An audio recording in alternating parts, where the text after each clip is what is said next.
12h37, devant le musée du Bardo, le quotidien s'arrête brusquement.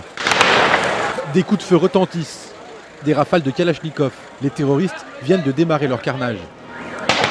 Ils sont juste derrière le grand portail en fer. Au moins 2 hommes prennent pour cible des touristes qui descendent de leur bus. D'après les témoignages, les assaillants tirent dans le tas. C'est la panique, des visiteurs fuient à l'intérieur du musée, mais les tireurs s'y engouffrent également et ouvrent le feu sur tout ce qui bouge. On voit se multiplier de plus en plus des attentats sanguinaires perpétrés par des islamistes radicaux, dont le résultat pratique est de terroriser des populations musulmanes, puisque la Tunisie est un pays musulman, de même d'ailleurs que ce qui se passe en Syrie et en Irak. Il ne faut pas oublier que l'islam radical assassine prioritairement et détruit des pays musulmans. Ça gêne l'économie de pays musulmans, puisque ça s'attaque au tourisme par exemple. Ça valide de plus en plus en force, je dirais, et en férocité, le choc de civilisation. Une fois de plus, le monde a été saisi d'effroi. Et une fois de plus, la démocratie a été visée. Le combat que nous devons mener est plus que jamais un combat commun.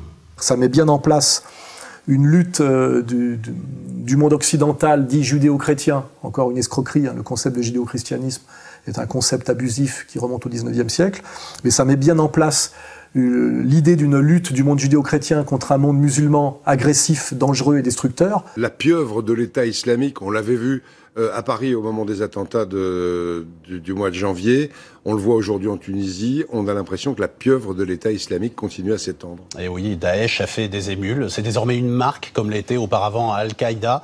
Ce qui permet que systématiquement ce monde judéo-chrétien, c'est-à-dire l'empire, on va dire atlanto-sioniste, puisse agresser en fait le monde musulman, parce que c'est ce qui se passe pratiquement. Ça terrorise les populations chrétiennes d'Europe, et ça leur montre effectivement leurs concitoyens musulmans comme un danger potentiel. Les enquêteurs français s'interrogent sur un lien possible entre cet attentat de Tunis et l'attaque terroriste des frères Kouachi en France. Boubacar El-Hakim est un franco-tunisien. En 2003, il apparaît comme les frères Kouachi, les auteurs de la tuerie de Charlie Hebdo, dans ce qu'on appelait alors la filière des buts de Chaumont. Qui ça favorise en dernière instance ? Comme nous l'avait bien dit Bernard-Henri Lévy avec sa phrase énigmatique au moment des révolutions de Jasmin, c'est bon pour Israël. Ces printemps arabes, je pense que c'est bon pour Israël. Il avait craché le morceau parce que ça le faisait jouir, il n'a pas pu s'en empêcher.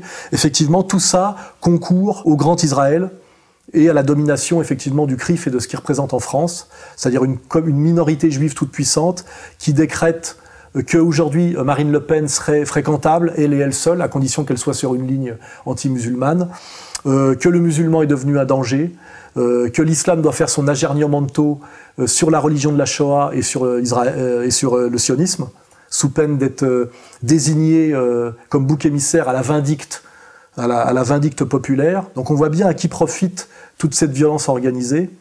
Et il est évident que quand on regarde ces attentats, on voit à chaque fois que si on regarde où s'entraînaient par exemple ces jeunes djihadistes, ils s'entraînaient en Libye. L'un des 2 terroristes est originaire de ce quartier de Tunis. Yassine Abidi a vécu paisiblement ici toute sa jeunesse. Mais en décembre dernier, avec son complice Hatem Kashnaoui, il quitte clandestinement la Tunisie pour se rendre en Libye. Selon le gouvernement tunisien, ils ont appris là-bas le maniement des armes dans des camps d'entraînement réservés aux Tunisiens. Le terreau qui favorise le terrorisme, c'est l'instabilité, l'absence d'État, comme c'est le cas en Libye. Pays qui a été détruit entièrement par M. Bernard-Henri Lévy, M. Laurent Fabius et M. Nicolas Sarkozy. Déjà, il y a quelques jours, le président de la République avait réclamé le départ du dirigeant libyen. Ce matin, en recevant une délégation de l'opposition libyenne, Nicolas Sarkozy parle de bombardements ciblés sur la Libye. Bernard-Henri Lévy assistait à l'entretien. Donc on voit bien à chaque fois qui sont les responsables et coupables, effectivement, de quelque chose dont les médias ne nous montrent que l'acte final, c'est-à-dire la conséquence, mais pas les causes.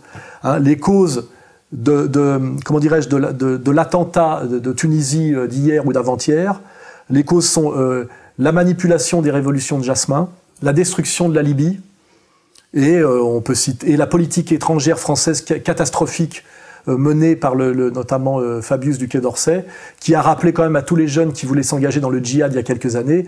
Monsieur Bachar al-Assad ne mériterait pas d'être sur la terre. Le régime syrien doit être abattu et rapidement. C'est-à-dire qu'on a validé totalement le djihad et économiquement et idéologiquement. Hein, voilà. Donc normalement devrait se retrouver demain au tribunal pénal de La Haye, monsieur Bernard-Henri Lévy, monsieur Fabius, monsieur Sarkozy, pour crime contre l'humanité. Hein. Mais je pense que ça ne risque de ne pas se passer comme ça. Voilà.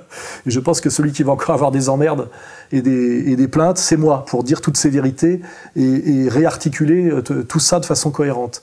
D'où, alors voilà, pour les gens qui se plaignent que je fais plus assez de vidéos du mois, d'où l'espacement de mes vidéos du mois, parce qu'effectivement, elles me coûtent de plus en plus cher en plainte et en procès et en convocation et en harcèlement. Hein.